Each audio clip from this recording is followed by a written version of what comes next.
क्या आप जानते हैं कि सन 1989 में म्यूजिक 89 नामी पीटीवी शो में मशहूर पॉप गुलकारा नाजिया हसन और इनके भाई जोहेब हसन की शिरकत के बाद मुल्क में मुजाहरे क्यों शुरू हो गए थे। ये जनवरी सन 1989 का जिक्र है।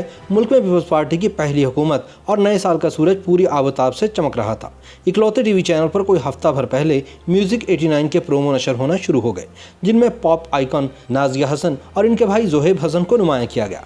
ये वो दौर था जब पाकिस्तान में नौजवान लेकिन बासलाहियत गुलकार उभर कर सामने आ रहे थे और मौसीकी में जिद्दत आ रही थी। नाजिया और जोहेब के बाद वाइटल साइंस दिल दिल पाकिस्तान गाकर पाकिस्तानियों के दिल जीत चुके थे। नित नए रुझानात ने तो जैसे पॉप मौसीकी में अनगिनत रंग भर दिए थे। इस तनाजुर में हर कोई 23 जनवरी का बेचैनी और बेकरारी से इंतजार करने लगा जब पॉप म्यूजिक का ये शो टीवी की जीनत बना।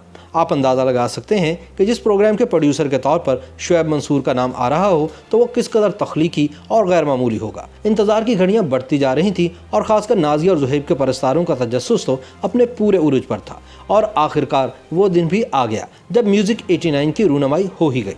ये पाकिस्तान का पहला पॉप स्टेज शो था। जनवरी की कुल्फ़ी जमाती सर्दी में नौजवान गुलकारों ने अपने फटकते हुए गानों से खूब लहू गरमाया। नाजिया हसन और जोहेब हसन इस स्टेज शो के मेज़बान थे, जिन्होंने यहाँ अपने सदाबहार गीत गुनगुनाने के अलावा कुछ नए गानों से भी महफिल में जैसे जान डाल दी। नाजिया के इस शो की खास बात ये भी थी कि इसमें पॉप गीत ही नहीं बल्कि इलाकाई रंगों से सजे गीतों की सौगात भी मिली। अंकल सरगम बीच बीच में अपनी शगुफ्ता और पुरमज़ाक गुफ्तगू से मेहमानों के चेहरे खिलखिलाते रहे।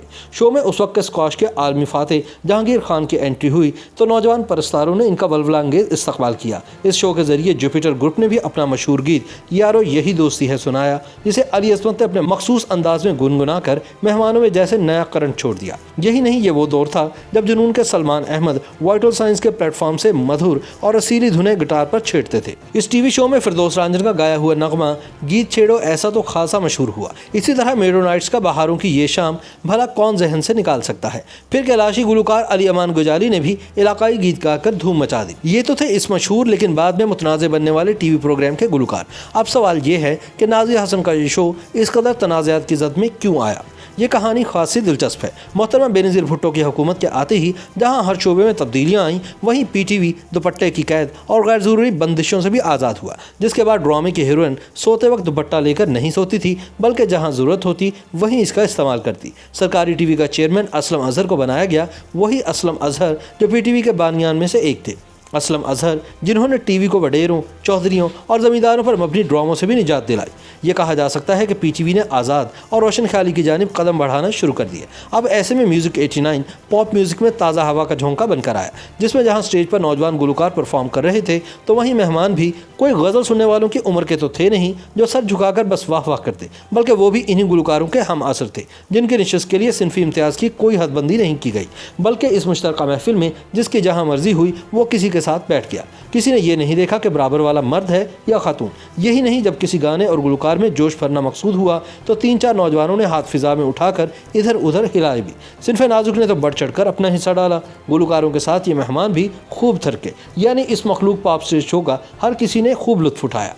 लेकिन इसी बात पर मजहबी शिद्दत पसंद हलकों ने एक हंगामा बर्पा कर दिया। मुल्क भर में एहतजाज और मुजाहरों का सिलसिला शुरू हुआ। दीनी जमातों ने इस्लाम खतरे में है का नारा लगाकर सड़कों पर ही नहीं टेलीविज़न के मरकज़ी और ज़ेली दफातर के सामने भी खूब मुजाहरे किए।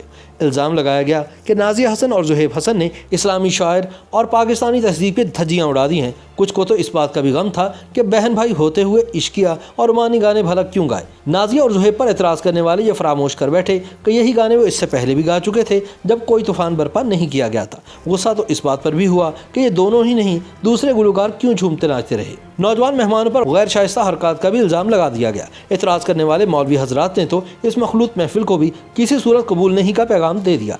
मगरबी सकाफत की यलगार करार देते हुए बेनज़ीर हुकूमत को भी आड़े हाथों लिया गया, जिसकी सफाई देते हुए पीपल्स पार्टी के वज़रा नजर आए। हिज़्ब इख्तिलाफ में नौजमातों पर मबनी इस्लामी जमहूरी इत्तेहाद था, जिसके कायदे हिज़्ब इख्तिलाफ मरहूम गुलाम मुस्तफ़ा जतोई थे। IGI के अरकान ईवान बाला और ईवान ज़ेली तक इस प्रोग्राम पर गर्मा गर्म तकरीरों की भरमार कर दी। हदफ तनकीद सिर्फ पीपल्स पार्टी ही नहीं, नाजिया और जोहेब भी रहे। दोनों पर ऐसी गोलाबारी हुई और बयानात की जंग छिड़ी कि कुछ अरसे के लिए नाजिया और जोहेब पेश मंजर से पसे मंजर में चले गए। दिलचस्प सूरत हाल तो उस वक्त हुई जब इसी प्रोग्राम को फहाशी और हिजान खेजी के जुमरे में लाते हुए एक वकील ने रावलपिंडी के असिस्टेंट कमिश्नर तक का दर खटखटा दिया। इनका मौक़िफ़ था कि मुतल्लिका प्रोग्राम में काबिल एतराज़ हरकत के साथ साथ नाजेबा गाने गुनगुनाए गए, जिससे मुसलमानों के जज्बात को ठेस पहुंची। वकील साहब ने अपनी दरख्वास्त में प्रोग्राम के प्रोड्यूसर शुएब मंसूर, PTV के चेयरमैन असलम अजहर और गुलकार नाजिया और ज़ुहैब हसन को फरीक बनाया। गो कि इनकी दरख्वास्त खारिज कर दी गई, लेकिन यहाँ ये बताते चलें कि यह वकील कोई और नहीं बाबर अवान थे। वही बाबर अवान जो पीपल्स पार्टी की तीसरी हुकूमत में वफाकी वजीर बने और इन दिनों तहरीक इंसाफ में कुछ ऐसी ही जिम्मेदारी निभा रहे हैं।